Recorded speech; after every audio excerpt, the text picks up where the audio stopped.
Bonjour, bonjour et bienvenue dans la dernière vidéo de cette série sur les actions de groupe. Et aujourd'hui, nous allons parler de la formule de Burnside et de ses applications. Alors, on va faire des applications extrêmement classiques qui sont dans plein de bouquins, qui peuvent faire des développements pour l'agrég, etc., qui ne sont pas toujours explicités. Les calculs, des fois, c'est un peu rapide. Enfin, moi, quand j'essayais de comprendre, par moments, j'ai eu un peu de souci à comprendre, mais pourquoi à cet endroit-là, etc. Donc, je vous préviens, il va y avoir des calculs lents, détaillés, etc. pour ceux qui veulent. Ceux qui ne veulent pas, vous pourrez avoir les résultats. Et puis ceux qui veulent savoir exactement comment on fait pour appliquer cette formule, pour résoudre les cas, les exos, voilà, je vous les ai fait en détail. Donc j'espère comme ça que ça vous aidera à les résoudre. Ok, donc voilà, alors qu'est-ce qu'on va trouver dans cette vidéo? Eh bien tout d'abord, je vais vous parler du fameux problème du collier qu'on trouve dans plein de leçons d'agrég interne, hein. Je vais vous parler de la formule de Burnside, on va généraliser le problème du collier, on va compter le nombre de dominos, on va compter les pavages de Escher, c'est pas ce que c'est pas grave, et compter les différentes façons de colorier un cube. Ok, ce sont des applications relativement classiques de cette formule, hein.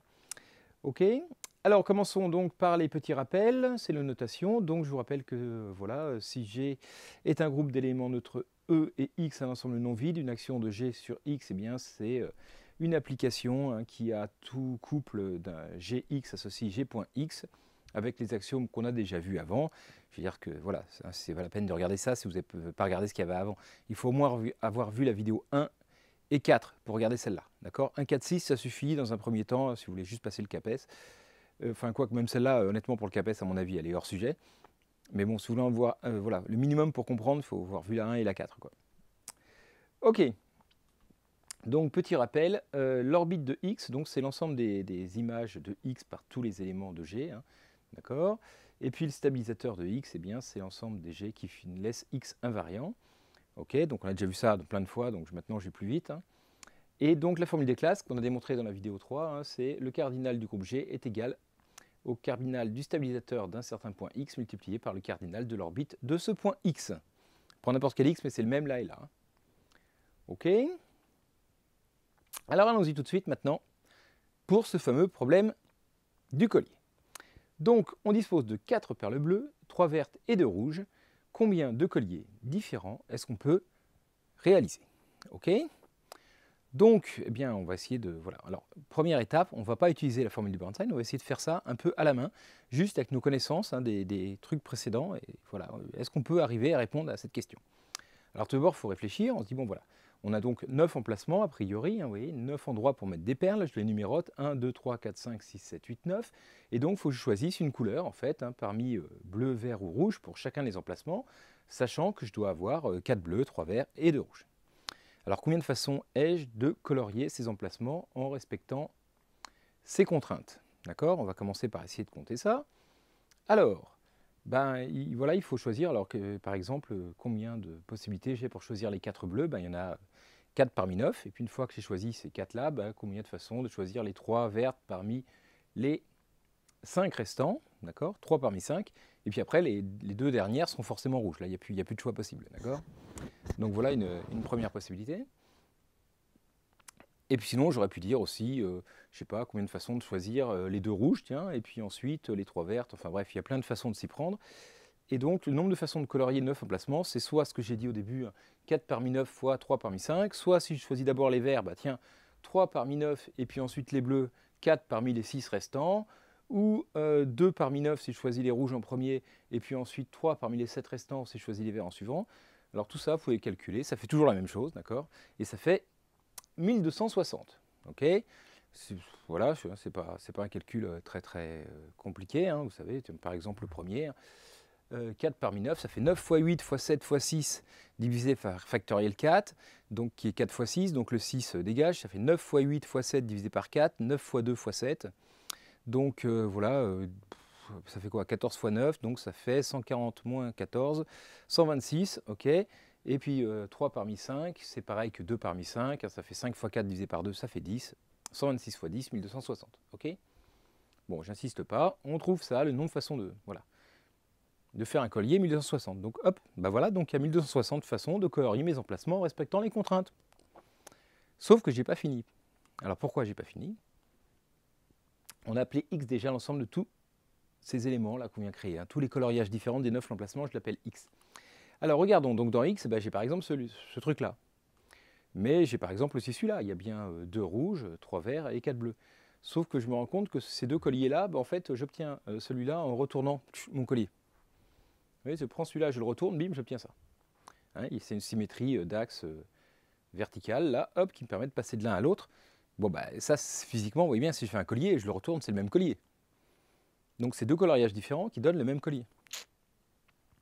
Puis alors, j'en prends un autre, celui-là, là, c'est un autre coloriage. Alors, si on regarde un petit peu précisément, on voit que c'est le même que celui-là, sauf que je l'ai fait tourner. D'accord, une rotation là, qui a décalé toutes les billes de 2 crans vers la droite, là, et hop. J'obtiens donc, voilà, un collier, il n'a pas d'orientation définie a priori, donc c'est le même aussi. Donc, quand je fais des rotations comme ça, ou des symétries, en l'occurrence, à chaque fois que je vais faire une transformation qui laisse globalement invariant le polygone régulier à 9 côtés, je vais obtenir le même collier. Alors rappelons-nous, on a déjà vu quel était le groupe des isométries qui transformait, laissait invariant le polygone à 9 côtés, et ce groupe c'est D9, d'accord? Alors je vous rappelle, donc c'est comment il est foutu ce truc, ça c'est des rotations, d'accord? C'est la rotation d'angle 2π/9, R. Alors il y a l'identité évidemment qui ne change pas, et puis il y a donc R, R2, alors R2 c'est celle que j'ai appliquée ici, R3, R4, R5, R6, R7, R8, R9, etc.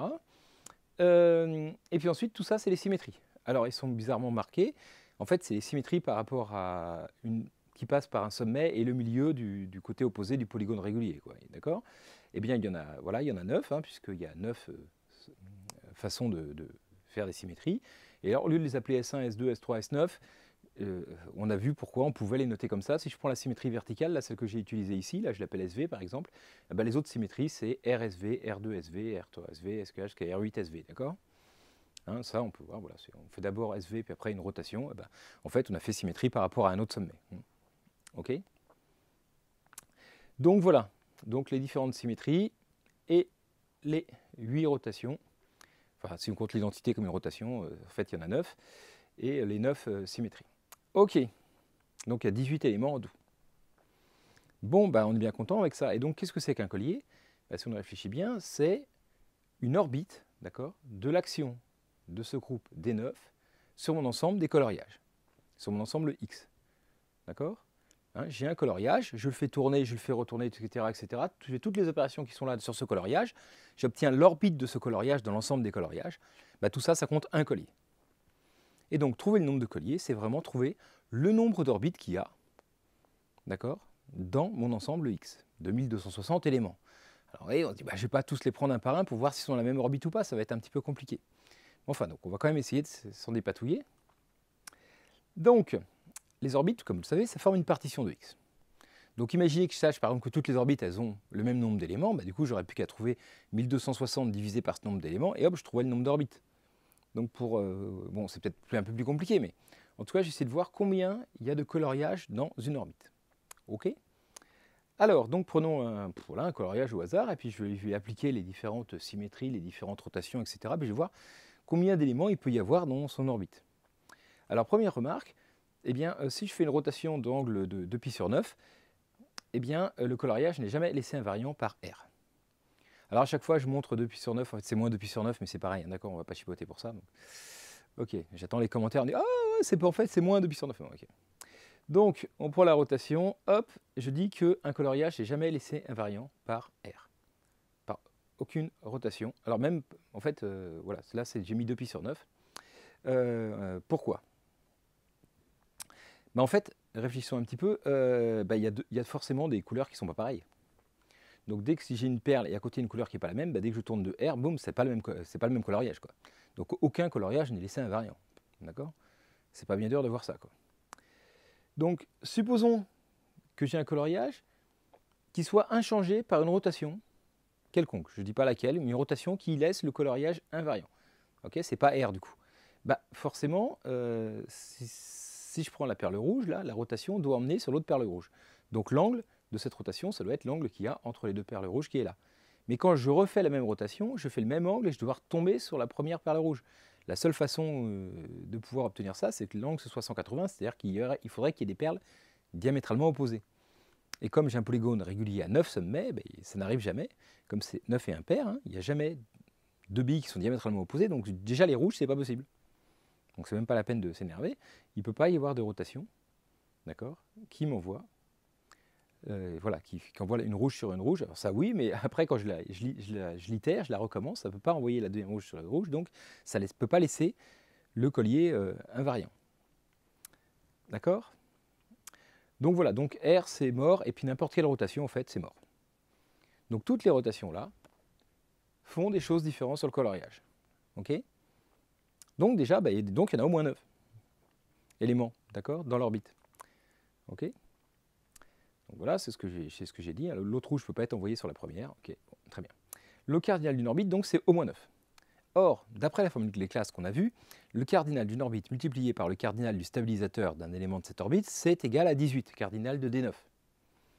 Okay, donc, le cardinal d'une orbite est forcément un diviseur de 18. Si c'est au moins 9, il ne reste plus que deux diviseurs possibles, soit 9, soit 18. Donc, est-ce que je peux maintenant réussir à identifier celle dont l'orbite est 18 et celle dont l'orbite est 9? Bah, je viens de voir que les rotations, déjà, ça faisait tout le temps différent. Donc la possibilité pour que ça ne fasse pas 18, bah, c'est que par SV, mon coloriage soit invariant. Donc il faut qu'il ait une symétrie verticale. D'accord? Auquel cas, effectivement, bah, si SV ne le change pas, ok, bah, donc, ça ne fait pas un élément de plus. Mais si SV ne le change pas, RSV, bah, c'est pareil que R appliqué à mon coloriage. Donc c'est la même chose que, c'est la même image que lui, vous voyez. Quand j'applique RSV, j'en obtiens un que j'avais déjà. Et donc je vais voir vraiment que 9 images dans l'orbite parce que SV, RSV c'est pareil que R, R2SV c'est pareil que R2, et ainsi de suite. R8SV sur ce coloriage sera pareil que R8, et donc il n'y aura vraiment que 9 éléments dans l'orbite. Okay. Par contre, si il n'y a aucune symétrie qui le laisse invariant, mon coloriage, bah, dès qu'il y a une symétrie qui le change, forcément, et l'orbite elle est plus grande que 9, donc c'est forcément 18. Okay, donc, hein, si on réfléchit un petit peu, on se rend compte, bah voilà, c'est 9 si et seulement si le coloriage il possède un axe de symétrie. Ok, on va voir si c'est possible. Hein. Si le coloriage il a un axe de symétrie, alors dans son orbite, il n'y a que 9 éléments, les 9 rotations. Ok, et s'il n'en a pas, eh ben, c'est 18. Ok, très bien. Donc voilà, donc du coup on a deux catégories. On va essayer de compter combien il y a de coloriages qui sont dans des orbites de 9, combien il y en a qui sont dans des orbites de 18, et du coup on pourra trouver le nombre d'orbites, puisqu'on sait qu'en tout il y en a 1260. Hein. Ok. Alors, combien il y a de coloriages qui ont une symétrie verticale, déjà pour commencer? Alors, rappelez-vous un coloriage, hein, donc je dois colorier 4 en bleu, 3 en vert, 2 en rouge. Bah, je dois en mettre le même nombre de chaque côté. Donc 4 bleus, ok, ça fait 2 bleus de chaque côté, 2 rouges, ok, ça fait un rouge de chaque côté, 3 verts, ah bah, je ne peux pas mettre 2 verts et un vert d'un côté. Donc heureusement, il y en a une là sur l'axe, elle est forcément verte. Vous voyez, parce qu'il y a un nombre impair de verts à mettre, donc là, ça va être un vert. Et du coup, il me restera un vert à mettre de chaque côté, un rouge de chaque côté et 2 bleus de chaque côté. Donc finalement, il suffit que je trouve combien de façons de remplir ce côté-là, de colorier ce côté-là, et l'autre partie du coloriage est automatique. Donc il faut que je trouve combien de façons de choisir, eh bien, par exemple, la place pour le rouge et la place pour le vert. Et puis donc, il y a 4 possibilités pour le rouge, 3 pour le vert, et les 2 bleus seront automatiquement posés. Hein. D'accord? Donc voilà. Il faut colorier un côté avec un vert, un rouge, 2 bleus. Et donc, il y a 4 fois 3 possibilités, 4 pour le rouge, 3 pour le vert. 12 façons de le faire. Dire, ah ouais, mais si j'ai commencé à mettre les bleus, bah les bleus, alors c'est 2 parmi 4 pour choisir les bleus, donc ça fait 4 fois 3 sur 2, ça fait 6, et puis après, une chance sur 2 pour savoir lequel est le rouge, lequel est le vert, ça fait bien 12. Hein. Dans toutes les façons, on trouve la même chose. Quoi. Ok, donc il y a 12 coloriages qui admettent une symétrie verticale. Mais il y a 9 axes de symétrie possibles, d'accord? Donc finalement, il y a 9 fois 12, 108 coloriages qui ont un axe de symétrie. Donc il y a 108 coloriages qui ont une orbite qui contient 9 éléments, et tout le reste qui a une orbite qui contient 18 éléments. Bah, du coup, maintenant, voilà, je vais pouvoir tout compter. Mes 108 coloriages symétriques, donc à chaque fois leur orbite fait 9 éléments, mais du coup ça fait 12 orbites de 9 éléments. D'accord? Et puis, il en reste donc 1260 moins 108, 1152 coloriages qui ont tous des orbites à 18 éléments. je calcule 1152 divisé par 18, je trouve que ça fait 64 orbites à 18 éléments. Et donc au final, dans mon ensemble, il y a 64 orbites à 18 et 12 à 9. 64 plus 12 égale 76. Donc il y a 76 colliers. Et voilà! Donc c'est le résultat qu'on trouve, rassurez-vous, partout sur Internet, sans forcément beaucoup d'explications. Mais voilà, il y a 76 colliers. J'espère que là vous êtes convaincus.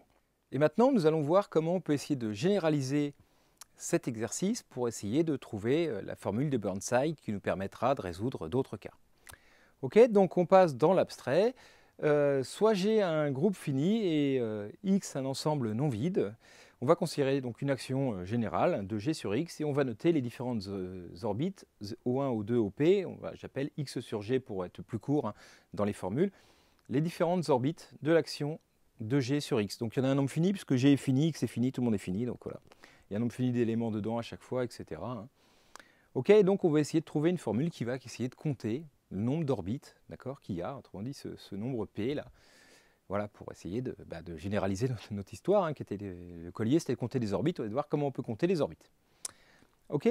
Alors donc, rappelons-nous, donc qu'est-ce qu'on a fait en fait? L'astuce qu'on a utilisée dans l'exercice précédent, c'est de dire, ben voilà, si j'ai une orbite où il y a d éléments dedans, et je sais qu'il y a k éléments en tout, donc par exemple, il y en avait 108 qui avaient une orbite à 9 éléments, d'accord? Et ben du coup, ça me faisait 108 divisé par 9, et ben j'avais 12 orbites à d éléments. Ok, et puis pareil, pour 1152 orbites à 18, on a calculé 64 orbites à machin. Donc c'est ça la technique qu'on avait utilisée pour trouver les orbites. Ok, donc, si on note O1, O2, OM, les orbites là, qui sont à des éléments. Ok, donc il y en a M, quitte à renuméroter, je peux dire que c'est les premières. Bon, bah finalement, ce K qui est ici, là, bah, c'est le nombre d'éléments qu'il y a dans toutes ces orbites. Donc c'est cardinal de O1 plus cardinal de E plus cardinal de OM. Ok, qui est toujours le même d'ailleurs, parce qu'elles ont toutes la même. Oui, c'est toutes les orbites qui ont des éléments, O1, O2, M. Donc elles ont toutes des éléments, mais voilà. Là, je suis en train d'écrire que K, c'est D plus D plus D plus D M fois. Donc c'est D fois M. Okay, c'est juste, je l'écris cette formule-là, parce que comme ça, quand je divise, bah, je trouve que M, c'est une formule qui est débile, mais enfin, vous allez voir pourquoi, mais c'est la somme des cardinales des O1, O2, OM sur cardinal de O1, qui est égal à cardinal de O2, qui est égal à cardinal de OM. Donc finalement, ce que j'ai écrit, là, si je simplifie cette fraction, ça fait 1 plus 1 plus 1 plus 1 plus 1. Donc l'idée, c'est de dire que M, c'est 1 plus 1 plus 1 plus 1 M fois, ça, c'est pas très dur, mais l'idée, c'est d'écrire le 1 comme cardinal de O1 sur cardinal de O1, et cardinal de O2 sur cardinal de O1, etc. Okay, en fait, c'est un peu comme ça qu'on a procédé dans l'exercice et ça va nous donner l'idée de départ donc, du calcul. L'idée de se dire le nombre d'orbites P, finalement, c'est somme pour i allant de 1 à P de 1. Sauf que le 1, je l'écris cardinal de OI sur cardinal de OI. Bon, alors là, jusque-là, ça ne mange pas de pain d'écrire ça comme ça. Je pense que n'importe qui aurait pu dire ça. Et là, il faut retrouver une petite astuce. Là, il faut réécrire ça d'une autre façon en se disant, regardons. Si je prends juste la première orbite, là, d'accord, donc O1. Bon, ok, il y a cardinal de O1 sur cardinal de O1. Oui, mais cardinal de O1, donc c'est pas, je sais pas, par exemple, je sais pas, c'est K1, c'est 1 plus 1 plus 1 plus 1 plus 1 K une fois. Donc je peux écrire ces sommes de 1 sur cardinal de O1 plus 1 sur cardinal de O1 plus 1 sur cardinal de O1, cardinal de O1 fois. D'accord? Alors, oh là là là là, mais en fait, donc si on réfléchit un petit peu, ça veut dire que je peux écrire ça, 1 sur cardinal de O1 plus 1 sur cardinal de O1, en fait, pour tous les éléments X dans l'orbite de O1. Parce qu'il y en a exactement le nombre d'éléments qu'il y a dans l'orbite de O1. Donc, vous voyez, je ne sais pas si vous vous rendez compte, et puis après, du coup, ça, je fais ça pour toutes les orbites, et ça revient à écrire que, finalement, mon nombre d'orbites, c'est la somme pour X dans X de 1 sur le cardinal de son orbite. Réfléchissez, au début ça fait peur, mais c'est vraiment tout bête. Donc dans grand X, il y a plein d'orbites, ça fait une partition. Donc je vais faire la somme pour X appartient à O1, la somme pour X appartient à O2, la somme pour X appartient à O3, etc. D'accord? Pour X appartient à O1, qu'est-ce qu'elle vaut la somme des X appartient à O1 des 1 sur cardinal de O1? Elle vaut 1. D'accord? Parce qu'il y a le nombre d'éléments qui sont dans O1, c'est justement là-dessus que je fais la somme. Pour tous les X dans O1, donc il y en a le nombre d'éléments de O1, je fais 1 sur le nombre d'éléments de O1. Donc imaginez, s'il y en avait 8 dans l'orbite, dans la première orbite, il y a 8 éléments, et je dis tiens, tu fais la somme pour les 8 éléments de 1 huitième. Du coup, ça fait un huitième plus un huitième plus un huitième plus un huitième 8 fois, ça fait bien 1. D'accord? Donc la somme pour x dans la première orbite de ça, c'est 1. La somme pour x de la deuxième orbite de ça, c'est 1. La somme pour x dans la troisième orbite de ça, c'est 1. Et du coup, finalement, bah, ça fait 1 plus 1 plus 1 plus 1 fois le nombre d'orbites que j'ai. Et donc, ça fait bien le nombre d'orbites au final. OK? Voilà. On va me dire, bon, ok, mais voilà, donc si je connais le nombre d'orbites, pour le moment, je ne suis pas trop avancé, hein, pour chaque élément, il faut que je trouve combien il y a voilà, d'éléments dans son orbite à lui, et que je fasse cette somme-là, je ne suis pas super avancé. Mais c'est là qu'on va pouvoir s'amuser, parce que, donc, on a trouvé ça, et on a la formule des classes, hein, je vous rappelle, qui dit que le cardinal de G, c'est égal au cardinal de X fois le cardinal de stabilisateur de X. Autrement dit, 1 sur cardinal de OX, eh bien c'est égal à cardinal du stabilisateur de X divisé par le cardinal de G. Donc cardinal de G, je l'ai mis en facteur, il ne dépend pas de X, hein, toujours le même. D'accord? Dans l'exemple du collier, là c'était 18, hein, ok. Et donc, il faut faire la somme des stabilisateurs de X. Bon, alors, on ne voit pas forcément pourquoi c'est tellement mieux qu'avant, parce que voilà, hein, pour chaque x, je trouve combien d'éléments dans son orbite, là il faut que je trouve il y a combien d'éléments dans son stabilisateur. Je vous rappelle, il y avait 1260 éléments dans x, donc on ne voit pas bien encore comment cette formule va être utilisable, vous voyez. Et là, c'est là qu'il y a la grosse astuce de la mort. Alors regardons bien comment ça se passe. Donc, j'ai fait un exemple simple, c'est des ensembles finis, donc là, G1, G2, G3, G4, etc., GL, ça c'est les éléments de G. D'accord? Et puis il y a E, l'élément neutre, hein, et puis voilà. Et puis là, x1, x2, xn, en colonne, j'ai écrit les différents éléments de x. Okay, et donc, à chaque fois, j'ai une opération, vous savez, il y a une table qui dit qu'à chaque fois, je prends un élément de G, un élément de X, et puis j'ai un résultat qui est un certain élément de X. D'accord? Donc voilà, à chaque fois, c'est ça. Et j'ai numéroté en rose les éléments qui sont laissés invariants. Par exemple, E appliqué à X1, ça fait X1. E appliqué à X2, ça fait X2. E appliqué à X3, ça fait X3, ainsi de suite. E appliqué à Xn, c'est Xn. Donc ça, par exemple, vous savez bien, hein, E est dans le stabilisateur de tous les X1. Alors si G1 est dans le stabilisateur de X2, j'ai mis en rose, vous voyez. Et G1 n'est pas dans le stabilisateur de X1, il n'est pas dans le stabilisateur de X3, pas de X4, mais il est dans le stabilisateur de Xn, vous voyez. Bon, bref. Pour chaque X, il y a des G qui sont dans son stabilisateur. C'est même un sous-groupe, mais là je m'en moque. Donc pour X3, il y en a 3, là par exemple, ainsi de suite. Hein. Pour Xn, là j'en ai mis 4, voilà. Pour chaque X, il y a un stabilisateur de X. Et donc, il faut faire la somme, en gros, de tous les carrés roses, c'est-à-dire pour x1, il faut regarder combien il y en a, plus pour x2, plus pour x3, plus ainsi de suite, plus pour xn. Donc, c'est cette somme-là. Mais, a priori, dans un tableau, si je veux compter les carrés roses, ok, je peux les compter par ligne, mais je peux aussi les compter par colonne. Et donc, je pourrais dire, pour chaque élément de G, c'est le nombre de xi qui sont laissés fixes par cet élément de G. Par exemple, pour E, bah, c'est tout le monde. Pour G1, ah bah tiens, il y en a 2, ainsi de suite. Et du coup, l'avantage de sommer comme ça, c'est que ma somme, au lieu d'avoir 1260 termes, dans le cas précédent, hein, il n'y en a plus que 18.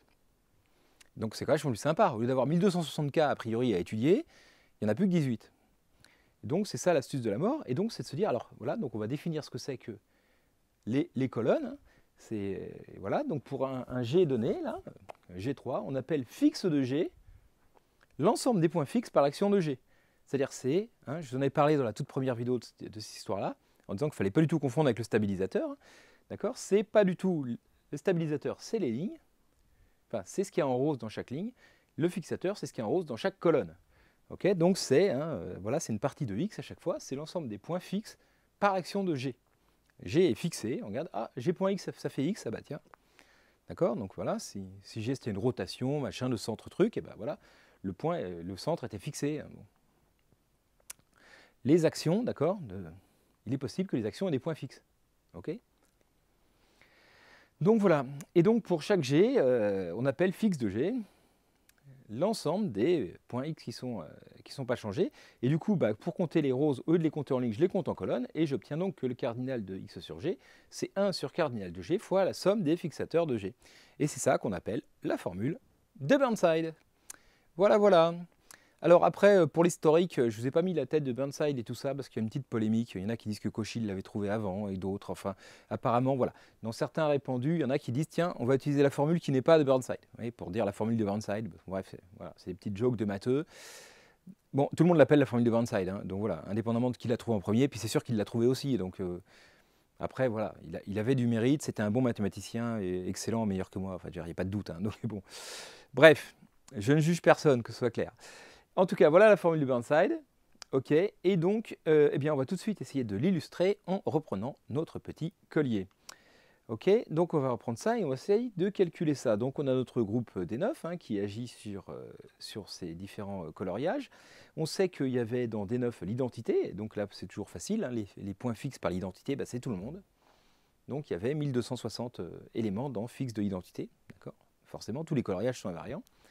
Alors ensuite, si on prend la rotation R, eh ben, on avait vu qu'il n'y avait pas de coloriage invariant. D'accord. Si je tourne d'un cran, clac, ce n'est pas possible que le coloriage soit invariant. Même s'il y a deux rouges qui suivent, bah oui, celui d'après n'est pas un rouge. Donc comme toutes les billes ne sont pas de la même couleur, il n'y avait pas de coloriage invariant par la rotation R. Et puis comme on avait vu avec les deux rouges que même pour n'importe quelle rotation, R2, R3, R4, R5, R8, ce n'était pas du tout possible. D'accord. Qu'il y ait une rotation qui laisse invariant. Donc, bah, du coup, bah, voilà, fixe de toutes ces isométries-là, toutes ces rotations, c'était tout le temps 0. OK. Alors ensuite, donc maintenant, on va regarder pour la symétrie verticale, là, S. Donc, là, on a vu que pour qu'une symétrie verticale laisse invariant un coloriage, il suffisait que le coloriage soit symétrique par rapport à cet axe, et qu'il y avait 12 façons de construire un coloriage symétrique. D'accord. Donc, pour la symétrie verticale, il y avait 12 coloriages invariants, mais c'était la même chose pour toutes les autres symétries. D'accord. Donc tous les autres éléments de mon groupe D9, les différentes symétries par rapport à tous les axes, il y en avait toujours 12 symétriques par rapport à cet axe-là. Et donc voilà, il y a 12 points fixes pour chacune des 9 symétries. Et donc finalement, je trouve que la somme des fixateurs ou des points fixes là, pour tous les points de G, c'était 1260 plus 12 plus 12 plus 12 plus 12 9 fois, d'accord, divisé par 18. Et on trouve au joie qu'il y en a 76. Et voilà. Ok, donc voilà, ça permettait de moins se réfléchir, moins de se prendre la tête, on applique la formule, et puis pas très dur de trouver le nombre de points fixes qu'il y a par toutes ces transformations, et on trouvait directement le nombre de colliers. Ok. Allez, on va se compliquer un peu la vie. Donc voilà, alors là je tiens à citer, il y a la référence après, je la mettrai dans les notes, enfin j'espère si je n'ai pas oublié, mais voilà, c'est une généralisation que j'ai trouvée dans un article signé Michel Coste, qui est un très très grand mathématicien, et qui était dans les jurys de la Grey, qui dit il y en a ras-le-bol du collier de perles, parce qu'apparemment c'est l'exo là, que je vais me donner avant, c'est des bateaux de chez bateau, ils le voient tous les ans, plusieurs fois, ils en ont ras-le-bol, et ils disaient voilà, vous pourriez faire une preuve d'un peu plus d'imagination, les agrégatifs, et par exemple répondre à cette question-là. Donc on prend un collier de 9 perles différentes cette fois, mais avec combien on peut en faire en utilisant des perles bleues, vertes et rouges. D'accord. Et donc je vais essayer de vous résoudre cet exercice-là en détail. D'accord. Comme ça, si ça vous a le courage, c'est un petit peu plus long parce qu'il y a quelques cas à déterminer, ça peut faire un développement sympathique. Alors donc je vais appeler N1 le nombre de perles bleues, N2 le nombre de perles vertes, N3 le nombre de perles rouges. Et donc, voilà, je vais compter tous les cas possibles, en fait. Donc, voilà. Là, quand j'ai mis entre accolades, c'est pour dire que je ne sais pas dans quel ordre. Je veux dire, quand je dis 1, 2, 3, je ne sais pas si N1 c'est 7, N2 c'est 1 et N3 c'est 1, ou c'est N2 qui vaut 7 ou N1 qui vaut 7. Enfin, oui, je ne décide pas, d'accord. Voilà, donc, mais en tout cas, donc, soit on a un coloriage qui a voilà, de la forme une rouge, une bleue, et 7 vertes, ou à l'ordre des couleurs près, d'accord. Donc voilà, soit c'est les 7, c'est soit 7 vertes et une rouge, une bleue, soit 7 bleues, une rouge, une verte, soit 7 rouges, une bleue, une verte. Ok. Et après, alors combien de façons y a-t-il de colorier? Donc, vous voyez, mes 9 emplacements en mettant donc 7 de la même couleur et puis un d'une autre couleur et un d'une autre couleur. Je pense que le plus facile, c'est de compter peut-être combien j'ai de place pour mettre le premier. De une couleur, il y a 9 possibilités. Le deuxième, du coup, il reste 8 cases. Et voilà, les 7 autres sont tous automatiquement de la troisième couleur. Donc 9 fois 8 possibilités.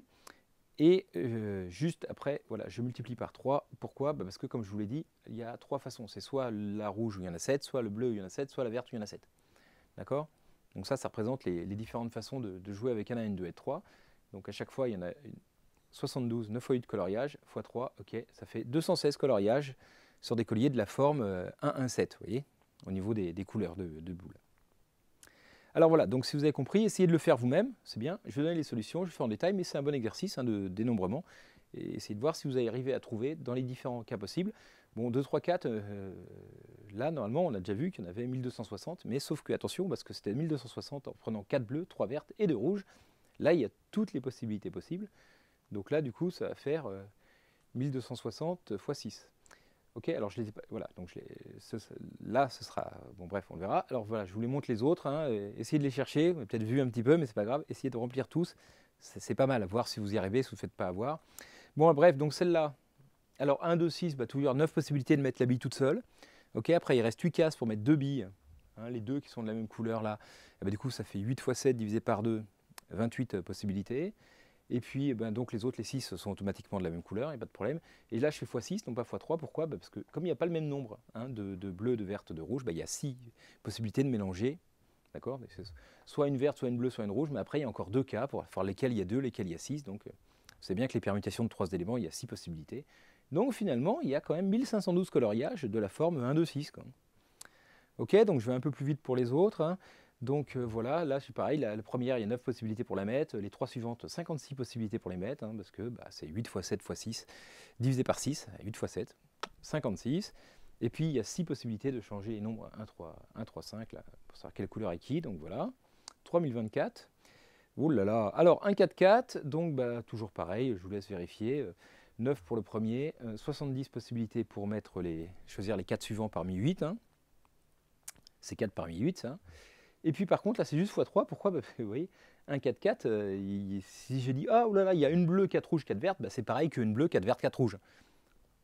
D'accord? C'est pas des colorages différents tout ça. Donc là, il n'y a plus que 3 possibilités, ça. Quelle couleur est unique, hein, d'accord?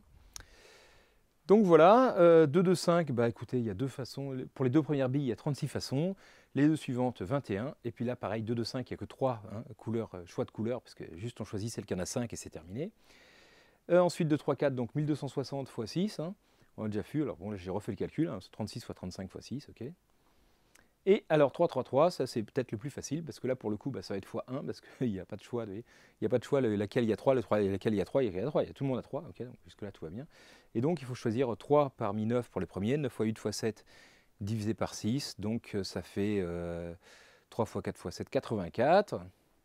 Ensuite, il reste donc 3 éléments à choisir parmi les 6 autres, les 6 restants, une fois qu'on a déjà passé les 3 premiers. Hein. Donc 3 parmi 6, je vous laisse vérifier que ça fait 20. Ça fait 6 x 5 x 4 sur 6, hein. Bon bref. Et puis x 1, parce qu'il n'y a qu'un choix des 3 couleurs, là il n'y a pas d'alternative. Et donc voilà. Donc ça fait quand même un sacré pacasse de coloriage. Ok. Et donc voilà, je peux le dire, il y en a donc 18 150, et donc c'est hein, le cardinal des éléments fixes par l'identité, ou l'élément neutre du groupe, là, c'est 18 150, parce que tout cela, évidemment, par identité, ils sont fixés. Donc c'est toujours, hein, quand on fait la somme de tous les fixateurs, il y a toujours dedans l'élément neutre, déjà, il y a tout le monde, il y a déjà cardinal de x au début. Hein. Ça, c'est sûr. Ok, très bien. Donc bah, maintenant, il faut regarder voilà, pour les différentes opérations de D9, hein, parce que c'est toujours le groupe D9, il y a 9 perles hein, qui agit dessus, sur tous ces coloriages-là. Il va trouver les fixateurs qu'il y a pour chacune de ces opérations-là. Ok? Alors, on y va. Je vais essayer d'y aller lentement. Donc, j'ai les rotations. Ok? Alors, ce que je prétends déjà, c'est que bah, pour R, il y en a 0. 0 point fixe.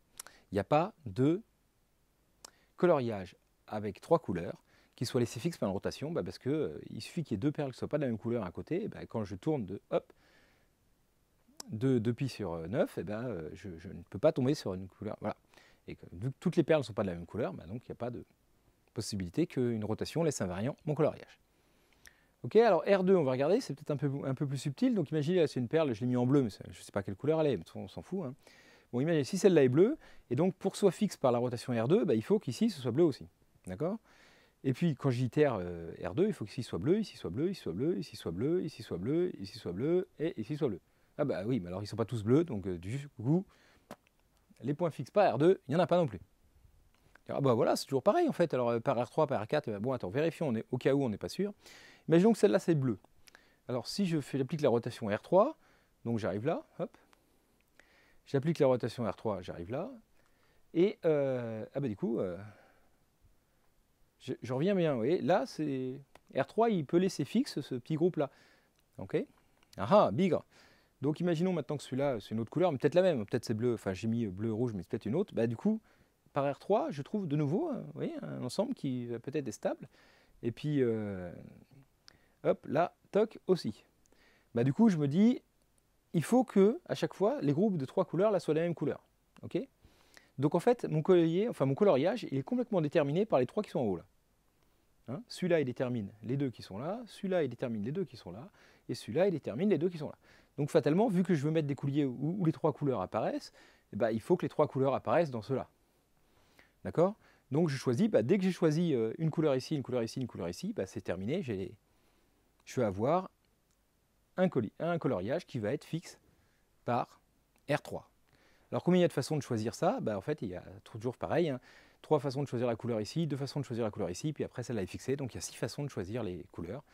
Et donc en fait, il y a 6 coloriages fixes par R3. D'accord? Celui-là, et puis les mêmes en mélangeant les couleurs. D'accord? Ça en fait 6. Très bien. Et si je réfléchis un petit peu, je me dis, attends, mais il y a R3, mais en fait, si je fais R6, celui-là, il marche aussi. C'est-à-dire que je fais celui-là, R6, en fait, ça fait R-3, vous voyez? Parce que R9 est identité. Donc en fait, en tournant dans l'autre sens, je vois R-3, ça marche évidemment aussi. Donc les 6 coloriages que j'ai donnés là, ils sont fixes par R-3, et il n'y en a pas d'autres non plus. Donc pour R6, hop, il y en a 6 aussi. Bon, alors maintenant, est-ce qu'il y a d'autres rotations comme ça pour lesquelles ça peut arriver, qu'il puisse y avoir un truc sympa, hein, parce qu'on ne sait jamais, parce qu'on ne sait pas le nombre de bleus, de verts, de rouges, alors on se dit pourquoi pas. Bon, en fait, non, hein, d'accord. Pour toutes les autres valeurs, en fait, c'est juste pas possible. Pourquoi? Alors la raison est toute bête, hein, c'est que c'est comme pour R2, si je prends une couleur bleue ici, et que j'ajoute les nombres qui sont là, comme tous les nombres là sont premiers avec 9, à part, j'ai enlevé 3 et 6 qui, comme par hasard, n'étaient pas premiers avec 9, vous savez bien qu'en faisant des itérés de 4, je vais faire tous les éléments possibles, hein, puisque 4 est inversible dans R9, hein, dans Z sur 9Z. Bref, j'insiste pas trop, mais vous voyez, 4 plus 4 plus 4 plus 4 plus 4 plus 4 plus 4 plus 4, ça va faire tous les éléments. Et 5 plus 5 plus 5 plus 5 aussi, je vais tourner, je vais faire toutes les couleurs. Donc bref, pour qu'il y ait des rotations d'angle, ceux-là, il faudrait qu'ils soient tous de la même couleur, ce qui n'est pas le cas. D'accord? Donc c'est 0 pour toutes les autres rotations. D'accord? Voilà, quand il y avait 2, 3, 4, il n'y avait pas le même nombre, il n'y avait pas 3, 3, 3, c'était 0 pour toutes les rotations. Là, on va voir que c'est tout le temps 0 pour presque toutes les rotations, sauf qu'il y a un cas particulier, quoi. Avec R3 et R6, on arrive à trouver des petits coloriages invariants. Mais en gros, il n'y en a presque pas des points fixes par les rotations, mais il ne faut quand même pas les oublier. Ceux qui auraient dit, c'est comme avant, il n'y en a pas qui sont fixes par rotation, vous avez perdu, vous n'avez pas trouvé le bon nombre à la fin, quoi. Il va vous en manquer. Hein. Ok, donc il y a quand même ça. Bon, alors maintenant qu'on a fait les rotations, on va regarder un petit peu les symétries. Donc là, c'est pareil, il faut le faire un peu pour chaque cas, parce que donc c'est un peu fastidieux, parce que voilà, le nombre de symétriques, ça dépend combien on les met, quoi. Ok, donc, par exemple, pour celle-là, combien? Pour 1, 1, 7, je dis, voilà, c'est facile, il n'y a pas de coloriage fixe par symétrie. Alors là, c'est un cas relativement facile, parce qu'on se dit, tiens, comment on peut faire un coloriage symétrique par rapport à l'axe vertical en mettant une rouge, une verte et 7 bleus? Déjà, s'il y a une rouge, elle doit être sur l'axe de symétrie. Donc une verte, elle devrait aussi être sur l'axe de symétrie, c'est déjà plus possible, il n'y a qu'une place sur l'axe de symétrie. D'accord? En fait, l'idée, c'est que s'il y en a deux nombres qui sont impairs, là, dans 2, 3, 4, la dernière fois, il y avait juste le 3 qui était impair, donc je pouvais poser la bille verte là en haut, et puis après, ça allait.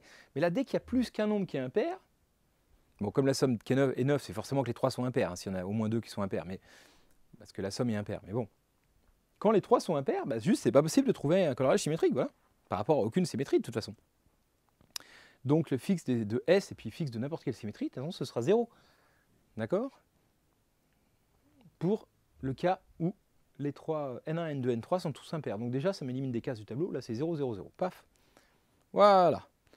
Ça, c'est fait. Il n'y a pas de possibilité de symétrie là-dedans. Très bien. Bon, alors maintenant, il faut regarder les autres. Alors, donc, prenons le 2, 3, 4, qu'on a déjà fait ici. Rappelez-vous, on a vu qu'il y en avait 12 possibilités.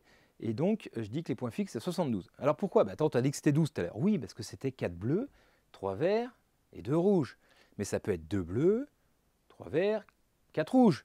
Ou 4 verts, 2 bleus. Enfin bref, vous voyez, il y a les 6 possibilités de mélange des couleurs, là, parce que je n'ai pas dit combien il y en avait à chaque. Hein. D'accord? Donc, du coup, c'est toujours la même chose que tout à l'heure. Hein. Vous savez, dans chaque case, je multipliais des fois par 6, des fois par 3 pour les différents choix de couleurs. Là, c'est la même chose. J'en avais 12 symétriques, donc 12 fois 6 en mélangeant les couleurs. OK? Alors, donc, on va reprendre maintenant celui-là. 1, 2, 6. Donc, j'ai mis en bleu, vert, rouge, mais vous voyez bien, c'est pareil. Il y aura 6 possibilités, suivant on change les couleurs. Et donc, combien de façons symétriques de faire ça? Voilà, forcément, il faut que le bleu qui est tout seul, il soit sur l'axe de symétrie. Et donc, il faut choisir une place pour le rouge parmi 4. Donc, 4 possibilités. Donc, 4 fois 6, 24 points fixes, 24 coloriages symétriques de cette forme-là. Ok. Alors ensuite, il nous reste un 4-4, alors pareil, petit dessin. Donc un, il est forcément sur l'axe de symétrie, là j'ai pris la symétrie verticale, hein, à chaque fois, hein, je vous rappelle, S c'est ma symétrie verticale.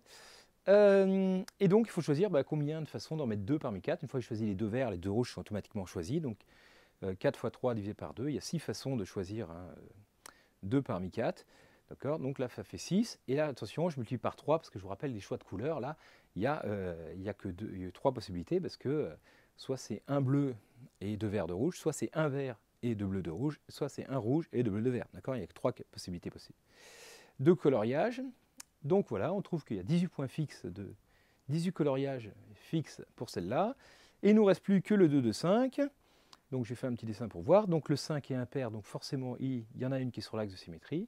Et il faut choisir donc combien de façons de choisir le rouge parmi 4, 4 possibilités, le bleu parmi 3, 4 fois 3, 12 possibilités. Les verts sont automatiquement placés. Donc là il y en a 12. Et par contre, comme c'est 2 de 5, il y a 3 façons de changer l'ordre des couleurs. Et donc 12 fois 3, 36 points fixes pour cette symétrie verticale. J'ajoute tout ça, je vous laisse vérifier le calcul. 150 points fixes pour la symétrie. Fantastique. Donc voilà, donc maintenant on a ces 150 points fixes pour cette symétrie-là. Il faut refaire tout le boulot pour la symétrie à côté et tout. Ben non, vous voyez bien, le nombre de symétriques par rapport à un autre axe, c'est le même que ceux que j'ai là, juste il faut les faire tourner. Il y en a exactement le même nombre à chaque fois. D'accord. Donc on a fini en fait. Hein. Ouf, heureusement, donc on va calculer.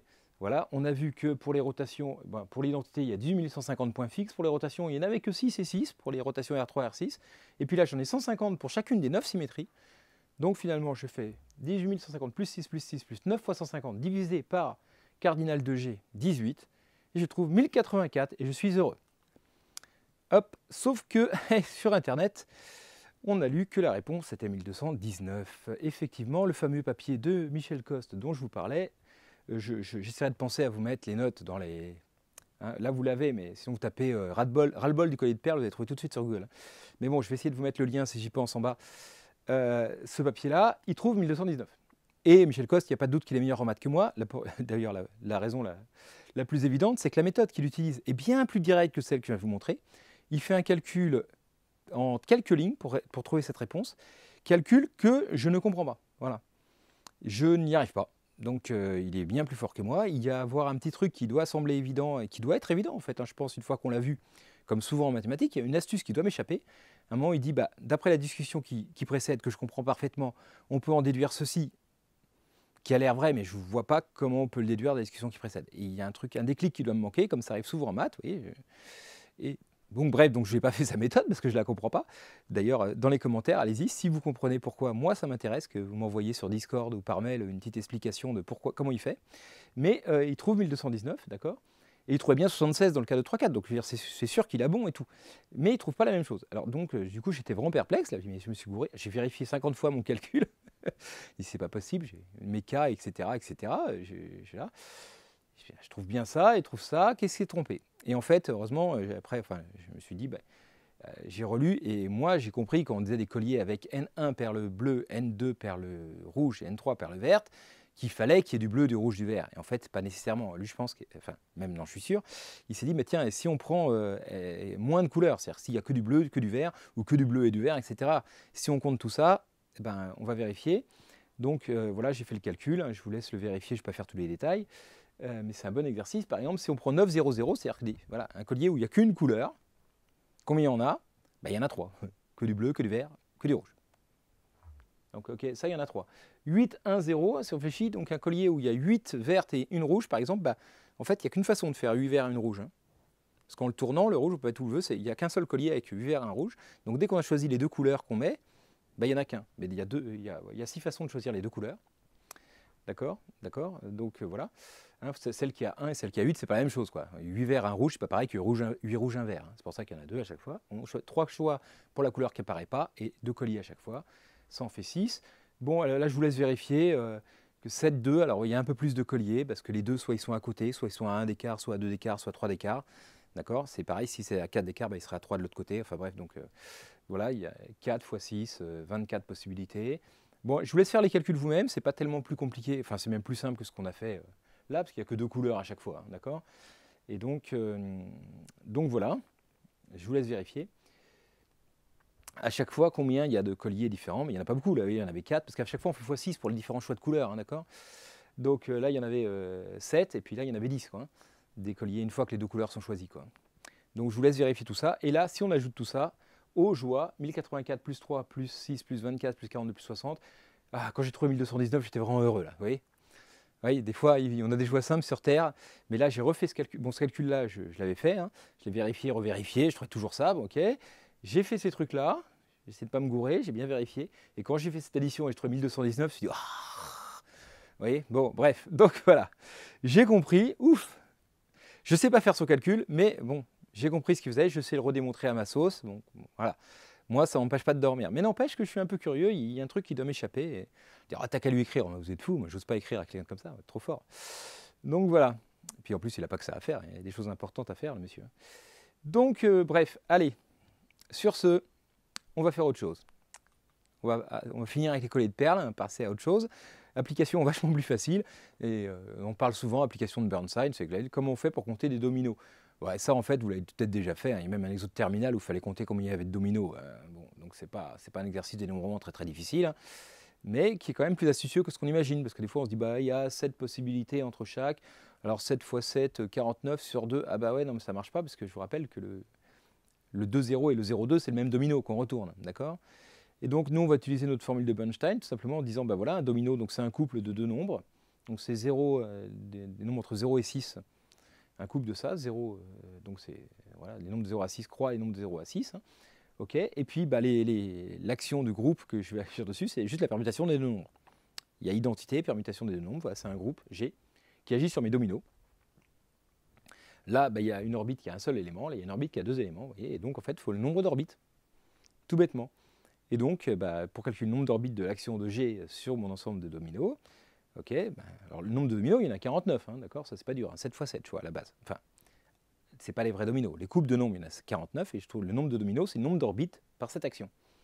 Bah du coup, c'est pas bien dur, hein, parce que donc il y a toujours 49 qui sont fixés par l'identité, ça c'est standard, 49 couples de nombres, et combien il y en a qui sont fixes, bah, c'est ceux où il y a le même nombre de chaque côté. Il y a 0, 0, 1, 1, etc., 2, 2, jusqu'à 7, 7, 6, 6, donc ça en fait 7. Donc je fais la somme des fixes, bah, 49 plus 7, je divise, ça fait 56, hein, je divise par 2 parce qu'il y a 2 éléments dans le groupe. Ah, ben voilà, 28 dominos. Ok, une façon un peu balèze de calculer le nombre de dominos. Alors l'avantage de faire ça, c'est que maintenant on peut facilement, même si ce n'était pas très dur non plus, généraliser s'il y avait les nombres de 0 à n au lieu de 0 à 6 là. Bah, du coup, moi c'est pas bien dur parce que fixe de id c'est n plus 1 au carré. D'accord, et fixe de taux, bah, c'est ceux qui ont le même nombre de chaque côté, donc il y en a n plus 1. Et donc finalement, je vais trouver que ça fait n plus 1 au carré plus n plus 1 divisé par 2. Okay, et ça, si je mets n plus 1 en facteur, ça fait n plus 1 facteur de n plus 1 plus 1, donc de n plus 2 divisé par 2. Et voilà. Pour le nombre de dominos, c'est pas bien dur. Ok? Très bien. Alors, maintenant, plus joli. Les pavages de Escher.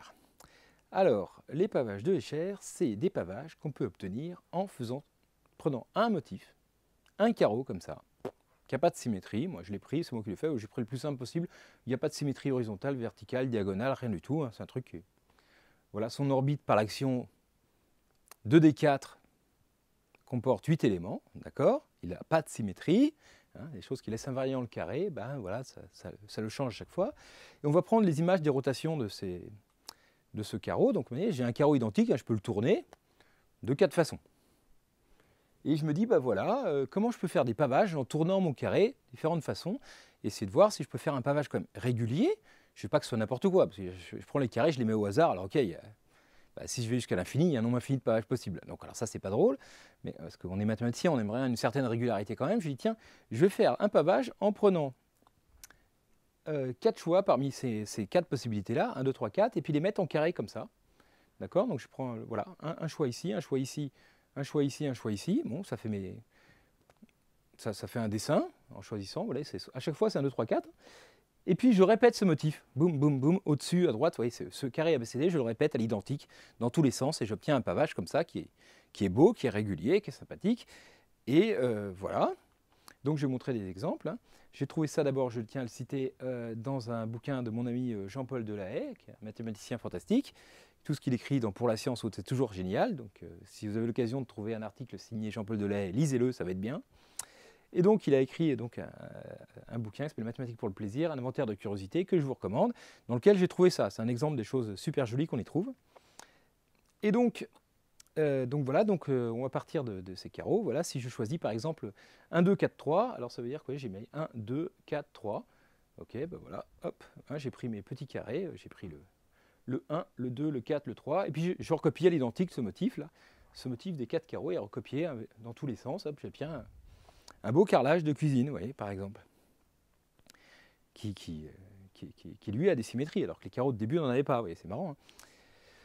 Mais j'aurais pu prendre aussi 1, 1, 3, 2. Alors vous voyez, là, les symétries sont moins évidentes. Hein, d'accord.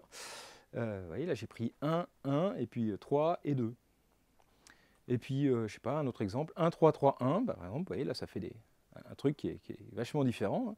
Et donc c'est assez rigolo parce qu'on trouve finalement des carrelages, là, des cuisines qui sont tous sympas, jolis, mais tous très très différents. Et c'est un jeu que j'avais envie de faire en fait. J'ai envie de me dire, tiens, voilà, je prends mes carreaux, je prends cette règle, mais tiens, mais combien de pavages différents je peux faire, vous voyez, parce que là, on voit bien que tous ceux-là sont différents. Mais je veux dire, si je fais 1, 1, 1, 1, 1, 1, 1, 1, 1, 1, ou 2, 2, 2, 2, 2, 2, 2, ben en fait, en me tournant, j'ai trouvé que c'est la même chose, vous voyez, que ça va ressembler. Et donc, la question, c'est combien de pavages différents on peut faire. Ok, donc maintenant, eh ben, nous allons essayer de répondre à cette question. Et donc, on va se lancer dans les calculs. Donc, je vais essayer de les faire pas trop vite. Essayer de les faire à l'avance, à la rigueur, mettez sur pause hein, les résultats intermédiaires. Ça peut être intéressant de voir si vous savez les faire. Voilà, normalement, ça va s'afficher petit à petit pour que chaque étape, vous aussi, essayez de le suivre. C'est bien plus sympa si c'est interactif, si vous essayez aussi. Hein. Ok, donc voilà. Alors, on a un pavage, en fait, c'est défini par... Enfin, un coloriage, c'est défini par ABCD ou ABCD. Donc, à chaque fois, A, c'est 1, 2, 3, 4. B, c'est 1, 2, 3, 4. C, 1, 2, 3 ou 4, etc. D'accord. Et puis on va essayer de voir donc, quelles sont les opérations que je peux faire, les transformations de ce carré qui laissent le pavage invariant. Et à chaque fois, on va essayer de voir, parmi ces transformations, combien il y a de façons de disposer les carreaux qui le laissent fixe. Ok. Bon, alors on va commencer facilement. Donc déjà, combien il y a d'éléments dans mon ensemble de petits choix de carreaux comme ça, il y en a 4 puissance 4, hein, parce que j'ai 4 possibilités pour chaque emplacement. Donc ça va.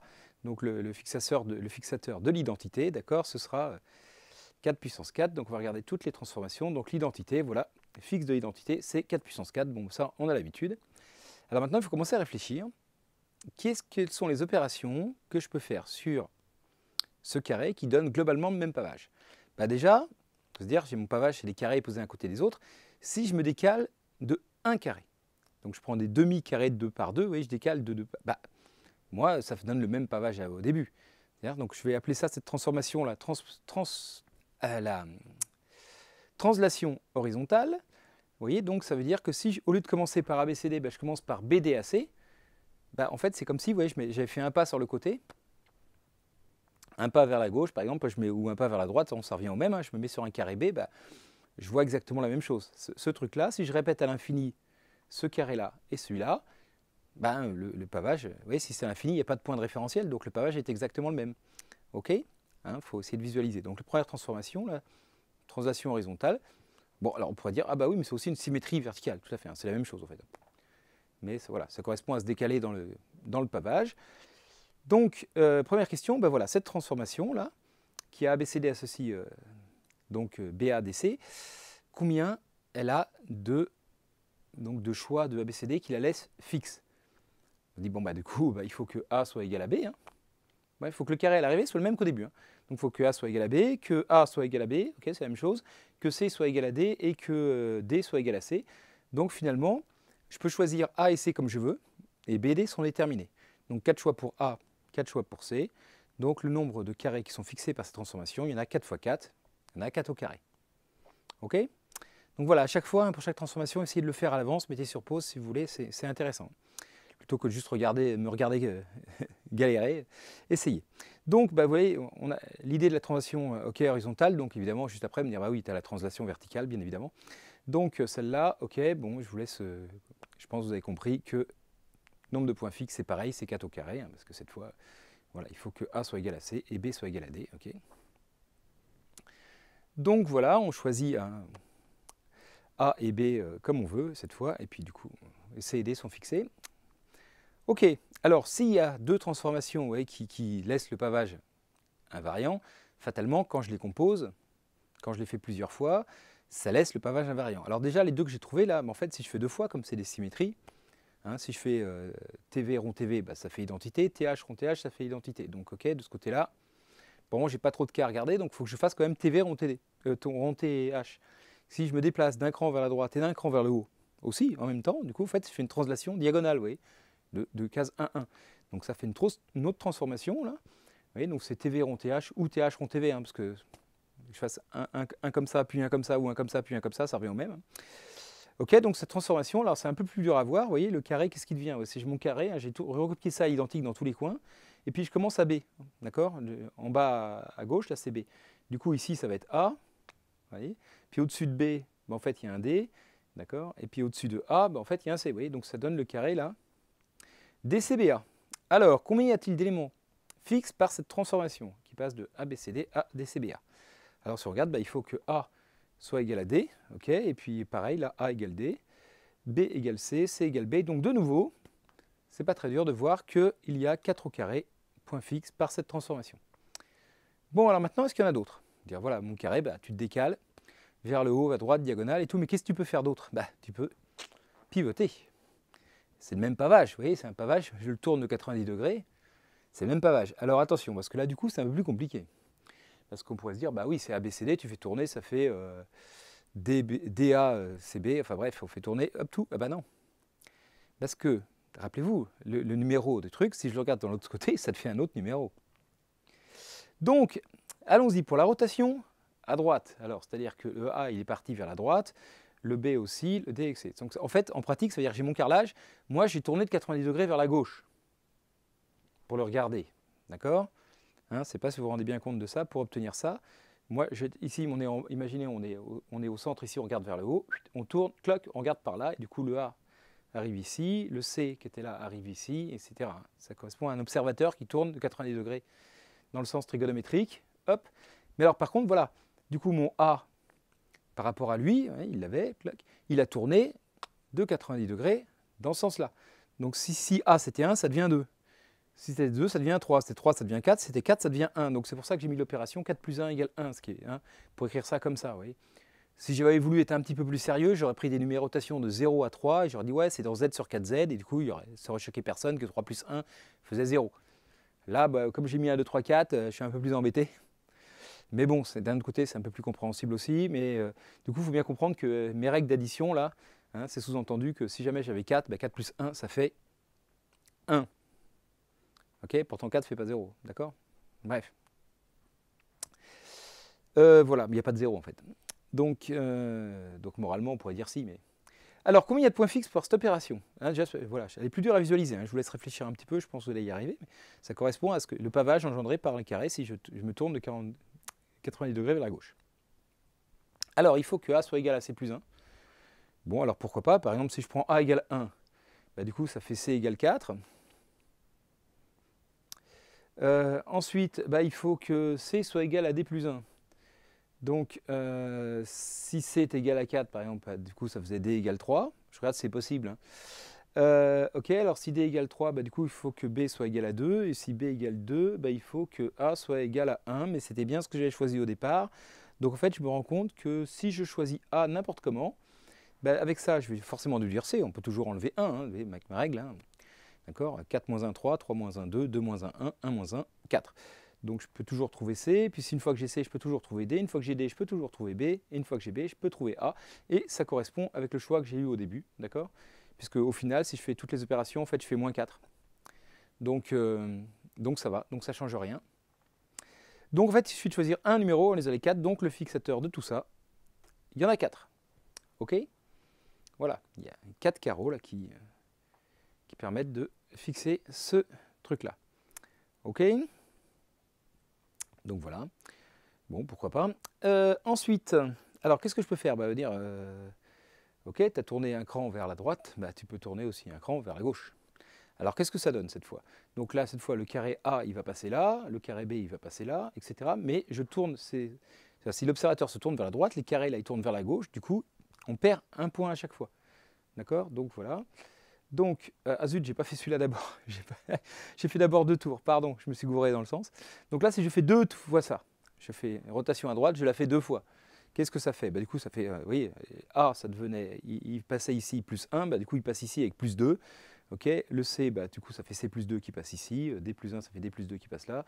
Et donc, regardez ce que ça fait. En fait, ça veut dire on inverse A et D, B et C, mais du coup, on fait une symétrie centrale. Le A, il devient celui-là, celui-là, il devient celui-là. Donc, en fait, voilà. Donc, vous avez, toujours avec la règle, hein, quand je fais 4 plus 1, ça fait 1. OK, donc, voilà. Alors, vous trouvez-moi combien de points fixes par ce truc-là? Parce que, voilà, je tourne de 180 degrés, quoi.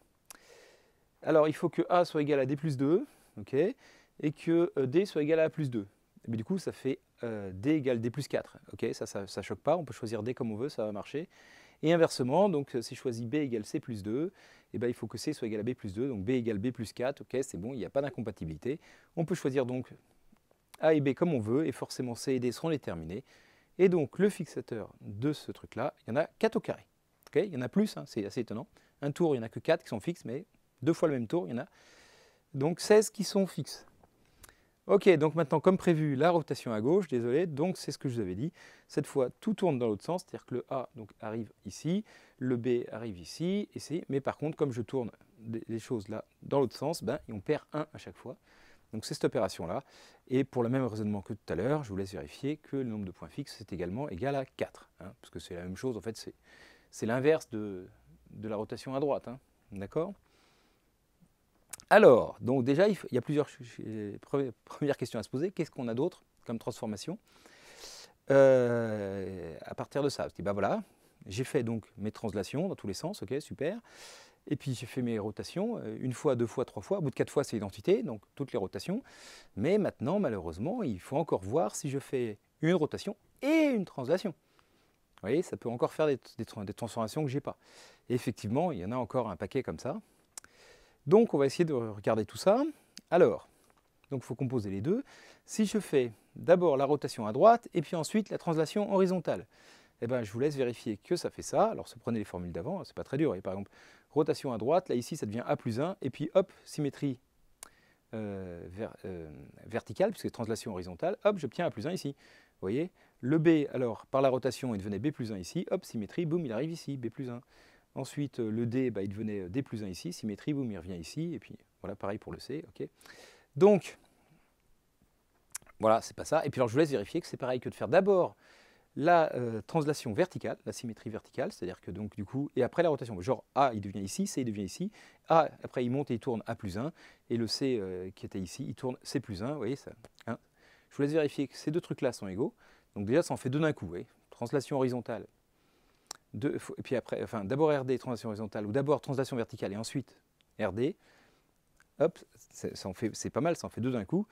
Ça fait ce truc-là. Alors, combien y a-t-il de points fixes par ça? Donc là, je vous laisse réfléchir un peu. Il faut que A soit égal à A plus 1. Bon, ben là, c'est tranquille, ça n'arrive jamais, il n'y en a pas. Ouf, allez, un cas de moins. Bon, ben maintenant que j'ai fait ça, ok, j'ai fait la rotation à droite, ben je vais regarder si je compose la rotation à droite de ce côté-là par la translation verticale. Hein, j'ai fait TH rond RD, je vais faire... non, alors c'est le contraire, j'ai fait dans l'autre ordre, j'ai fait TH rond RD, ben je vais faire TH rond S et après TH rond RG. Ok, puis après je ferai TV rond RD, TV rond S et TV rond RG, vous voyez, parce que comme ça, et puis après TD. Enfin, je fais d'abord alors voilà, je fais d'abord toutes les translations horizontales. Alors TH rond S, donc vous avez S, ça veut dire qu'on fait la symétrie de 90 degrés, mais on ajoute 2 à chaque fois. Donc d'abord si je fais S, ici ça devient D plus 2, ici A plus 2, ici C plus 2, B plus 2, et ensuite je fais une translation horizontale, d'accord, c'est-à-dire une symétrie verticale, et donc ben voilà, le D plus 2 qui était là, il devient là, le C plus 2 qui était là, et donc bref, on obtient ce truc-là. Alors je vais regarder combien y a-t-il de carrés qui sont laissés fixes par cette transformation-là. Alors, il faut que A soit égal à C plus 2, bon, pourquoi pas, et que C soit égal à A plus 2. Ben, donc ça, c'est possible, c'est compatible, hein, parce que ça fait C égale C plus 4, ok, c'est bon. Et puis pareil, on a des relations entre B et D, hein, B égale D plus 2, et du coup, D égale B plus 2, en fait, c'est la même équation, hein, puisque plus 2 moins 2, c'est pareil, en fait.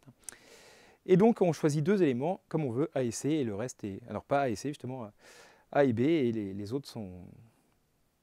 C et D sont déterminés. Bon, bref. En tout cas, c'est 4 au carré point fixe. Ok, donc voilà, il faut être un peu méthodique pour être sûr qu'on n'en a pas oublié. Donc ensuite, je vais essayer TH rond RG, donc c'est dans l'autre sens. Bon, je vais un petit peu plus vite, je vous laisse vérifier que c'est vraiment ce truc-là. Et cette fois, là encore une fois, on va regarder qu'est-ce que ça donne. Il faut que A soit égal à D-1, bon pourquoi pas, mais du coup, il faut que D soit égal à A-1. Et là ça bizarre, parce que si A c'est D-1, et D c'est A-1, D-1 ça fait A-2, il faut que A soit égal à A-2. Bah ça c'est pas possible. D'accord? Donc là, il n'y en a pas. Il n'y a pas de point fixe par ça. Ok, donc ça c'est réglé. Pas besoin de s'en occuper. Alors, déjà, je voulais vous dire, hein, si on fait 2 fois la translation verticale, ça ne fait rien.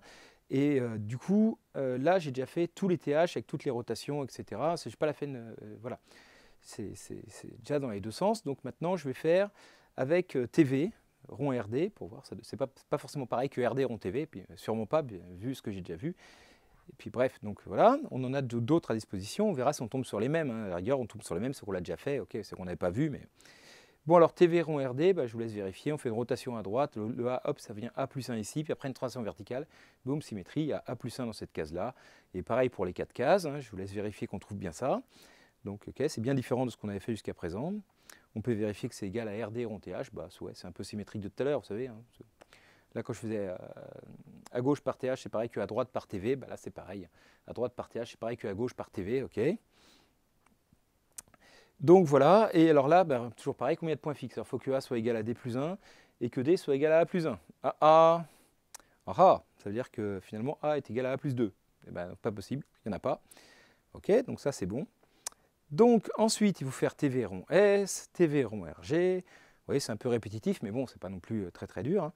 Alors, ok, TV rond S, alors on fait d'abord, on inverse A plus 2 et D plus 2, puis après une symétrie verticale, donc vous voyez, ça fait du coup A plus 2 ici, D plus 2 ici, ok, bon voilà. Et donc, puis l'autre pareil, je vous laisse vérifier. Alors, combien ça en fait? Donc, il faut que A soit égal à B plus 2, que B soit égal à A plus 2. Ok, ça c'est bon, ça fait A égale à plus 4, c'est la même équation, hein, tout ça. Donc, on choisit A, on a forcément B, et pareil, si on choisit C, on a forcément D.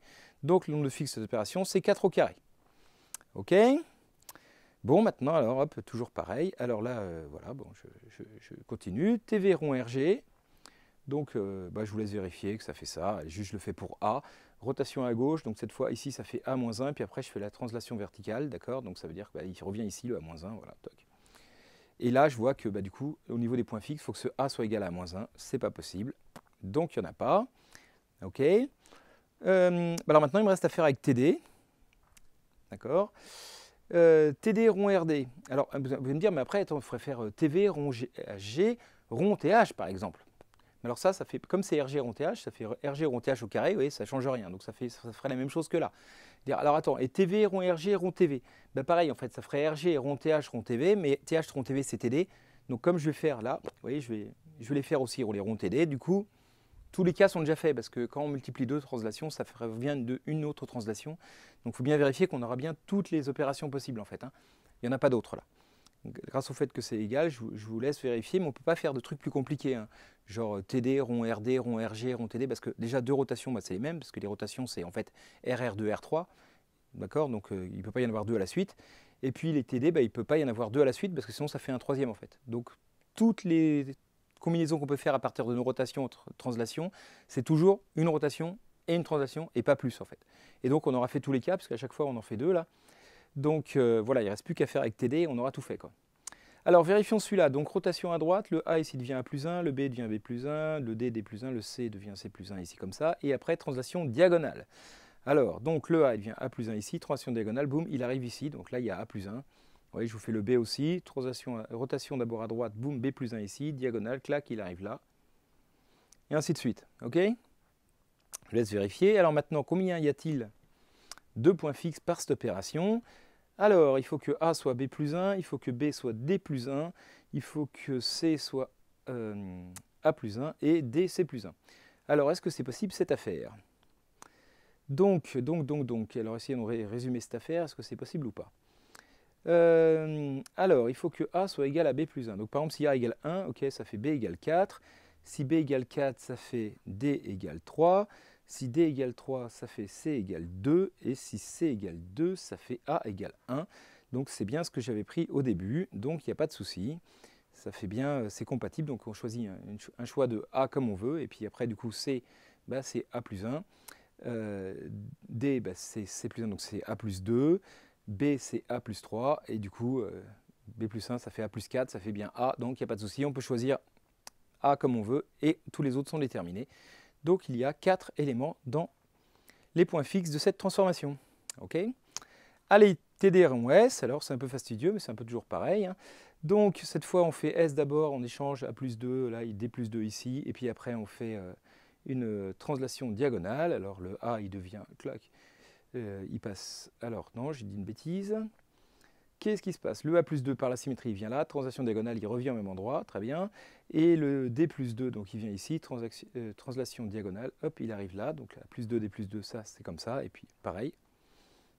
Et là je me rends compte, en fait ça veut dire que j'ajoute 2 partout, d'accord? C'est pas de changement, c'est voilà, juste j'ai ajouté 2 partout, bah, donc ça fait exactement, ça fait, évidemment visuellement ça fait le même pavage, mais là il n'y a pas de point fixe parce que A ne peut pas être égal à plus 2, d'accord? Donc il n'y a pas de point fixe par cette transformation hein, au niveau des carrés. Hein. Ok, puis donc il nous reste le dernier, TD rond RG. Ok, alors on va regarder, toujours pareil, donc je tourne d'abord à gauche, A, clac, ça devient A-1 ici, et je fais une translation diagonale, boum, il arrive là, A-1, clac. Je vous laisse vérifier pour les 4 autres que c'est pareil. Il ne nous reste plus qu'à trouver le nombre de points fixes de ce truc-là. Alors, il faut que A soit égal à C-1, que B soit égal à A-1, que C soit égal à D-1 et que D soit égal à B-1. Donc, de nouveau, il faut vérifier qu'il n'y a pas d'incompatibilité d'une façon ou d'une autre. Hein. Donc, par exemple, si A c'était 4, enfin c'est A, du coup B c'est A-1, du coup D c'est B-1, c'est A-2, du coup C qui est D-1, c'est A-3, et du coup A, eh ben, c'est A-4, ok, c'est bon, il n'y a pas de problème. Donc on a bien 4 choix de fixateurs de tout ça. Voilà, maintenant j'espère que je vous ai convaincu qu'on ne pouvait pas faire de combinaison encore de ces opérations-là. D'accord, on les a toutes faites. Et donc finalement on avait 16 éléments dans notre groupe et on calcule le nombre de fixateurs, on fait la somme de tout ce qu'on a trouvé. Voilà, on a trouvé 6 fois 4 au carré, 4 fois 4. Il y a 16 éléments dans le groupe, on ajoute tout ça et on trouve qu'il y a 23 pavages. Bon voilà, c'est quand même du beau boulot, mais c'est sympa. Et évidemment, je ne résiste pas au plaisir de vous montrer ces 23 pavages. Voilà comment faire une diapo qu'il faut 2 heures pour faire la diapo. Parce qu'à partir de mon carré que j'ai fait moi-même hein, au début, puis en recopiant, vous voyez, dans tous les sens et tout ça, et puis en faisant gaffe de ne pas faire 2 fois le même et tout. Voilà les 24 pavages différents qu'on peut faire. N'est-ce pas splendide? En fait, j'avais vraiment envie de jouer à faire ça. En fait, moi, ça m'a éclaté. Et donc, c'était un prétexte et tout ça. Puis, je voulais vous faire le calcul, vous voyez, en détail pour que vous puissiez le refaire hein, si jamais vous voulez, parce que c'est joli. Et puis, vous faire ça avec les carreaux de votre choix, faut dire, et puis voilà, faire des beaux dessins comme ça, comme faisait justement Escher. Hein. Donc voilà, juste avec un carreau, on peut faire plein de pavages super sympas, super réguliers. Alors, il y en a qui ont l'air plus réguliers que d'autres, qui ont plus de symétrie que d'autres, mais voilà, c'est beau. D'accord? Je vous laisse un peu contempler quand même. Vous pouvez mettre sur pause pour le regarder si vous voulez, tant que vous voulez. Alors voilà, je pensais m'arrêter là parce que je m'étais dit, bah écoute, on a bien vu Burnside, là on a vu des trucs marrants, etc., un peu originaux. Et puis j'ai proposé donc mes diapos sur Discord, hein, Discord de Maths Adulte, auquel vous pouvez avoir accès. Et on m'a dit, mais pourquoi tu ne fais pas le nombre de coloriage du cube? Puisque tu as déjà fait les rotations du cube, c'est pas bien compliqué, puis c'est une application intéressante, en oral d'agrég, on la voit tout le temps, tu devrais rajouter ça. Je dis, bon, bah ok, alors je rajoute ça. Hein. Ouais, je suis à l'écoute de mes camarades. Et donc voilà, donc le problème est le suivant, on a un cube, on a n couleurs, d'accord, donc voilà, par exemple vert, bleu, rouge, là il y en a 3, et pour les colorier. Et la question, bah, c'est combien de cubes différents les uns des autres je peux faire. Ok? Donc, alors, qu'est-ce que ça veut dire un cube différent? Parce qu'a priori, on a bah, n choix de coloriage pour chacune des 6 faces, donc n choix pour la première face, n choix pour la deuxième, n choix pour la troisième, n choix pour la quatrième, cinquième, sixième, d'accord? Et donc, il y a n fois n fois n fois n 6 fois, donc n puissance 6 choix pour colorier le cube a priori. Mais vous voyez bien que si je choisis bleu, bleu, bleu, bleu, bleu, bleu, bleu, bon ok, ça fait un choix, il est tout bleu, ok. Mais après, si je fais bleu, rouge, bleu, rouge, bleu, rouge et que je le tourne et que ça fait la même chose, vous voyez, évidemment que si je fais une rotation du cube, eh ben, je peux pouvoir trouver un cube qui est en fait le même, ok. Et donc, la question, c'est qu'on a donc l'action des rotations du groupe. Hein, le groupe, ça tombe bien, c'est la rotation du cube, c'est G+, on l'a vu hein, dans la vidéo précédente. Donc, et on va chercher le nombre d'orbites par cette action. Parce qu'en fait, un cube, si je le fais tourner dans tous les sens, bah, possible, je considère que c'est toujours le même cube, vous voyez. Et donc, il faut que, parmi tous les corrélages que j'ai faits, voilà, on va essayer de trouver combien il y en a qui sont différents, combien de cubes différents on peut faire. Ok, donc, on va utiliser notre fameuse formule de Burnstein pour calculer. Donc voilà, pourquoi c'est que le groupe du cube, c'est pas tout le groupe du cube, parce que ça, moi, je me suis posé la question au début, pourquoi je prends que les rotations? Parce que juste les symétries, physiquement, sur un cube, c'est pas possible. Autant sur le collier qu'on a vu juste avant, on pouvait le retourner, ça faisait la symétrie. Autant là, comment vous faites un cube pour remplacer ce point-là, une symétrie centrale, par exemple, vous la faites comment, quoi? Vous voyez, on peut pas, quoi. Donc, en fait, un cube, on peut juste le tourner, quoi. Qu'est-ce que vous voulez faire d'autre, quoi? Donc voilà, quand vous l'avez dans les mains, quoi. Okay, en maths, on peut faire des symétries, mais avec un cube physique, on peut pas. Ok. Et donc, on va examiner les points fixes par chaque transformation de ce groupe des rotations. Donc ça tombe bien, les rotations, on les a toutes explicitées, donc on va reprendre les figures de la dernière fois, hein, et puis on va calculer à chaque fois combien de coloriages sont fixes. Ok? Alors allons-y, tout d'abord, on a vu qu'on avait des rotations par rapport aux grands axes du cube, c'est-à-dire qu'ils joignent deux sommets opposés, d'accord? Donc en fait, il suffit de choisir les... Oui, il y en a 4 possibles, en question les 4 sommets du haut, hein, forcément ils sont reliés aux 4 sommets du bas, voilà. Il y a 4 grands axes comme ça, et donc à chaque fois qu'on a un grand axe comme ça, on peut tourner le cube, soit d'angle 120 degrés, oui, hop, quand ce sommet voilà, arrive là, soit quand on le fait 2 fois de suite, ça fait 240 degrés, ou moins 120 degrés si vous préférez. Enfin voilà, on a ces 4 rotations comme ça, d'accord? Donc 120 degrés dans un sens, 120 degrés dans l'autre. Alors je vous laisse mettre sur pause si vous voulez, pour essayer de comprendre combien parmi tous les coloriages que je peux faire, il y en a qui sont fixes par ces rotations d'angle 120 degrés ou d'angle 240 degrés. Alors maintenant je donne la réponse. En fait, donc, quand je tourne ce cube, les faces sont transformées, d'accord? Cette face arrive sur une autre, celle-là arrive sur une autre, celle-là arrive sur une autre, etc., etc. En fait, il n'y a pas de... Enfin, je veux dire, il faut donc que cette face-là, quand je la tourne, hop, elle soit de même couleur que celle-là. Donc en gros, il faut que les 3 du bas soient tous les 3 de la même couleur pour que ça ne change pas quand je tourne. Et les 3 là, qui touchent ce sommet-là, celle-là, celle de derrière et celle-ci, elles vont s'échanger par ces rotations. Donc pour qu'elles soient invariantes par cette rotation, mon coloriage, il faut que les 3 là soient de la même couleur et les 3 là soient de la même couleur. Donc pour chacune de ces rotations, en fait, il faut que les 3 faces qui intersectent l'axe de rotation soient de la même couleur. Ok? Et du coup, il n'y a que 2 choix de couleurs possibles, hein. Un choix pour ces 3-là et un choix pour ces 3-là, ça peut être la même éventuellement. Donc n choix possibles, n choix possibles, n carré choix possibles pour chacune de ces 8 rotations. Donc au final, vous voyez, j'utilise la formule Burnstein accélérée, hein, ça fait 8 fois n au carré coloriage fixe pour ces 8 rotations. Ok? J'espère que c'est clair. Alors on va continuer avec les autres rotations, peut-être ça va un peu plus comprendre. Donc là on a des rotations, c'est si on prend l'axe qui passe par le milieu des 2 faces opposées, puis on fait tourner notre cube de 90 degrés, la rotation peut-être la plus naturelle possible. Et donc pour que le coloriage que j'ai choisi, imaginez j'ai colorié les faces, pour que ça ne change pas quand je fais cette rotation-là, il est nécessaire que cette face-là soit de la même couleur que celle-là. Mais celle-là doit être de la même couleur que celle du fond. Et celle du fond doit être de la même couleur que celle sur le côté. Parce qu'elles vont se remplacer comme ça. Autrement dit, sur tout le tour, là, tout le tour, ça doit être la même couleur. Par contre, je peux mettre ce que je veux en haut, ce que je veux en bas, quand je tourne comme ça ne change pas ces choses-là. Donc j'ai un choix de couleur pour le haut, un choix de couleur pour le bas, un choix de couleur pour la tranche. Okay, donc finalement, ça fait 3n au cube, coloriage fixe. Okay, alors, il y a une petite subtilité par rapport à tout à l'heure avec 120, 240, parce que c'était moins 120, ça ne changeait rien. Là maintenant, si je fais 2 fois cette rotation-là, je fais une rotation de 180 degrés, je n'ai pas besoin que toute la bande soit de la même couleur pour qu'ils soient invariants. Il suffit que les faces opposées soient de la même couleur. Celle-là et celle-là, et puis celle de devant et celle de derrière. Vous voyez, par exemple, si elles sont toutes les deux là en rouge et les deux sur le côté en bleu, et en haut en vert ou en jaune comme je veux, en haut et en bas ce que je veux, et bien là quand je fais 180 degrés, le cube ne va pas changer. Donc j'ai un choix de couleur de plus, vous voyez. Voilà, donc j'ai un choix de... donc finalement, un choix là, 2 choix sur la bande, un choix en bas, donc ça fait n puissance 4 choix. Il y a 3 rotations d'angle comme ça. D'accord, alors pourquoi il y en a 3? Vous voyez bien, parce que deux faces comme ça, et puis la face avant-arrière. Hein.